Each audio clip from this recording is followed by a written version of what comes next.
పెద్ద మెజారిటీతో మా కాంగ్రెస్ పార్టీ అభ్యర్థి గడ్డం వంశీ గారు గెలుపు ఖాయం. ప్రధానంగా గత 3.5 నెలల నుంచి కాంగ్రెస్ పార్టీ చేపట్టిన సంక్షేమ పథకాలు, అభివృద్ధి కార్యక్రమాలు ఈరోజు ప్రజలందరూ కూడా సంతృప్తికరంగా రాబోయే 4.5 సంవత్సరాల కాలహేమలో కాంగ్రెస్ పార్టీ ప్రభుత్వం ఉంటుంది కనుక, ఈ ప్రభుత్వమే ప్రజలకు మేలు చేస్తుంది కనుక, వారి ఆలోచన మేరకే ప్రభుత్వం ముందుకు నడుస్తుంది కనుక కాంగ్రెస్ పార్టీ అభ్యర్థికే ఓటేస్తే ఆ ఓటుకు విలువ వస్తుందని ప్రజలు అనుకుంటున్న తరుణంలో ఒక యువకుడు, ఉత్సాహవంతుడు, చదువుకున్న వ్యక్తి, మంచి చేయాలి, సేవ చేయాలనే దృక్తో ఉన్న కుటుంబం నుంచి వచ్చిన వ్యక్తి, మరి ఆ క్రమంలోనే మొత్తం యావత్ రాష్ట్రంలో ముఖ్యమంత్రి గారు దాదాపు అన్ని నియోజకవర్గాలకు సంబంధించిన ప్రచార కార్యక్రమం భాగంలో పెద్దపల్లి పార్లమెంటు నియోజకవర్గంలో, రాజరాంపల్లిలో, ధర్మపురి నియోజకవర్గానికి సంబంధించి సోదరులు ప్రభుత్వ విప్పుగా ఉన్న లక్ష్మణ్ గారి ఆధ్వర్యంలో 3వ తారీఖు నాడు ఇక్కడికి రానున్నారు. మేము ఈ నియోజకవర్గం కానీ చుట్టుపక్కల నియోజకవర్గాలకు సంబంధించిన మా కాంగ్రెస్ పార్టీ నేతలకు, కార్యకర్తలకి, మరి కాంగ్రెస్ పార్టీకి సంబంధించిన అభిమానులకు అందరికి కూడా పిలుపునిస్తూ ఉన్నాం. మీరు పెద్ద ఎత్తున రావాలి, కాంగ్రెస్ పార్టీని ఆశీర్వదించాలి.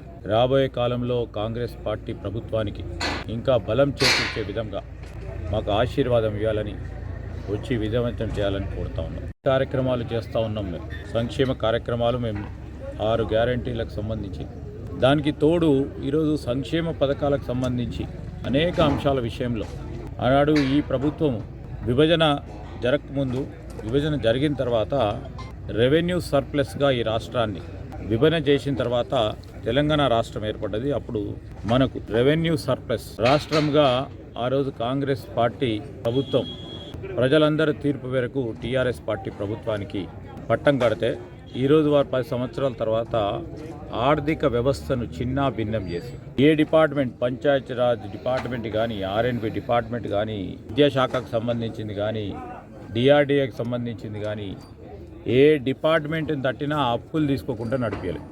ఈరోజు అప్పుడున్న ముఖ్యమంత్రి కేసీఆర్ గారు చెప్తా ఉన్నారు, రైతు బంధుకు సంబంధించి నిధులు వదిలినామని. ఇంతవరకు మీరు చిన్న భిన్నం చేసి మీరు చెప్పిన దానికంటే ఎక్కువ ఈరోజు 94-95% రైతు సోదరులకు రైతు బంధు ఇచ్చినాం. అది కూడా మేము చెప్పిన రైతు బంధు ఇస్తే 6 నెలల సమయం తీసుకుంటుండే. 6 నెలల సమయం తీసుకొని ఖరీఫ్కి వచ్చేది రబీకి పడుతుండే, రబీకి వచ్చేది ఖరీఫ్ పడుతుండే డబ్బులు. ఈరోజు మేము 3 నెలలు కాలేదు, ఓ కాకుల్లాగా అరుస్తూ ఉన్నారు. ఈరోజు ఈ వ్యవస్థను చిన్న భిన్నం చేసి ఇంకా చేయటం లేదంటే ప్రజలందరూ కూడా గమనిస్తూ ఉన్నారు. ఇదే ధర్మపురి నియోజకవర్గంలో, ఇదే గ్రామంలో, రాజారాంపల్లిలో ఏ మహిళా సోదరిమణ్ణని అడగండి, ఉచిత బస్సు ప్రయాణం వారు చేసిండ్రా లేదా? ఉచిత బస్సు ప్రయాణం చేసిన వారిని అందరి మహిళా సోదరిమణులను అడుగుతూ ఉన్నాం. మీరందరూ ఏ విధంగానైతే మార్పు కావాలని కోరినరో ఆ మార్పు చూపెట్టినమో, మార్పులో ఒక భాగం మేము చెప్పినట్టు ఉచిత బస్సు ప్రయాణం ఇచ్చినమో వారందరూ మాకు ఓటేస్తారు. 500 రూపాయలకే సిలిండరు. ఇదే గ్రామము, ఇదే మండలం, ఇదే ధర్మపురి నియోజకవర్గానికి సంబంధించిన ప్రజలందరూ గమనిస్తూ ఉన్నారు. 200 యూనిట్ల కరెంటు ఫ్రీ కూడా అందరికీ ఈరోజు 0 బిల్ ఇచ్చి మాట నిలబెట్టుకున్న ప్రభుత్వం కాంగ్రెస్ పార్టీ ప్రభుత్వం. జూన్ 6వ తారీఖు తర్వాత ఈ నియోజకవర్గంలో మొదటి సంవత్సరం 3500 ఇల్లు ఇక్కడ స్థానిక శాసనసభ్యుడైన లక్ష్మణ్ కుమార్ గారు వారి ఆధ్వర్యంలో ఇల్లు లేని నిరుపేదకు మొదటి సంవత్సరం 3500 ఇల్లులు ఇవ్వబోతా ఉన్నారు. పేదవాళ్ళని శాస్త్రీయంగా ప్రభుత్వ యంత్రాంగంతో గుర్తించి ఈరోజు తీసుకోబోతా ఉన్న మరొక గ్యారంటీ అది. స్వయంలో ఇల్లు కట్టలేని పరిస్థితిలో విద్యుత్ బిల్లులు పెంచితే కట్టలేని పేదవారి పరిస్థితిని ఆలోచన చేయకుండా ఈరోజు ఆరోగ్యపరమైన ఇబ్బందులు వచ్చినప్పుడు ఆరోగ్యశ్రీని పూర్తి స్థాయిలో అమలు చేయలేని దౌర్భాగ్యమైన ప్రభుత్వాలు బీఆర్ఎస్ కానీ బీజేపీ ప్రభుత్వాలు మేము చేయలేకపోయినాము అని ఒప్పుకోలేని పరిస్థితిలో మా పైన అసత్య ప్రచారం చేయడానికి ప్రయత్నం చేస్తూ ఉన్న తరుణంలో, పేదవారు ఇబ్బంది పడుతూ ఉన్నప్పుడు విద్యుత్ బిల్లులు అధికంగా వస్తూ ఉన్న తరుణంలో వారు అడిగితే ఏ విధమైన ప్రయత్నం చేసింది వారి ప్రభుత్వం, వారి నాయకుడు కేసీఆర్ గారు అని అడుగుతూ ఉన్నాం. ఇవన్నీ బేరీజు చేసుకునే ఈరోజు ధర్మపురి నియోజకవర్గ ప్రజలు లక్ష్మణ్ కుమార్ గారికి ఇంకా బలం చేకూర్చే విధంగా వారి ఓటు హక్కును సద్వినియోగం కావాలంటే కాంగ్రెస్ పార్టీకి ఓటేసే కార్యక్రమం చేయాలని కోరటం, దానికి తోడు వారు ఎవరికి ఓటేసినా ప్రభుత్వం మాది. రేపు ఇంకా మేలైన కార్యక్రమం చేయాలి. ఈ నియోజకవర్గానికి ఒక ప్రణాళిక సిద్ధం చేసుకున్నారు లక్ష్మణ్ కుమార్ గారు. వారికి చేదోడు వాదోడుగా వారిని ఇంకా బలపరిచే కార్యక్రమం చేసే దిశలో ఈ ధర్మపురి ప్రజలు అందరూ కూడా వివేకవంతులు.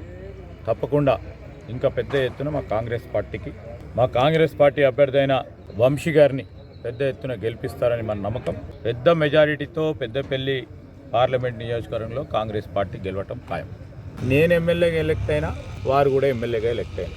ఎమ్మెల్యేగా ఎలక్ట్ అయిన తర్వాత వారు ఎమ్మెల్యేగా ప్రమాణ స్వీకారోత్సవం ఎన్ని రోజుల తర్వాత చేసిండ్రని అడుగుతా ఉన్నాను. దాదాపు 45 రోజుల తర్వాత ఆయన శాసనసభ్యుడిగా, నేను శాసనసభ్యుడిగా ప్రమాణ స్వీకారోత్సవం చేసినాం. అంటే 45 రోజుల తర్వాత వారి ప్రభుత్వానికి సంబంధించిన అంశాలను, ప్రభుత్వం ఏర్పాటులో ముఖ్యమంత్రి గారు ఒక్కరు, ఇంకొకరు తప్ప అసలు ప్రభుత్వమే ముందుకు నడవలే. వాళ్ళకు వారామంలో అడిగేది 3 నెలలకి వాళ్ళు అడుగుతూ ఉన్నారంటే ఇంకా 6 నెలలు ఎక్కడైందయా? ఈ 3 నెలలు కలిసి వస్తే మేము చూపెట్టేటోళ్ళం. మొన్న కూడా చెప్తా ఉన్నాం.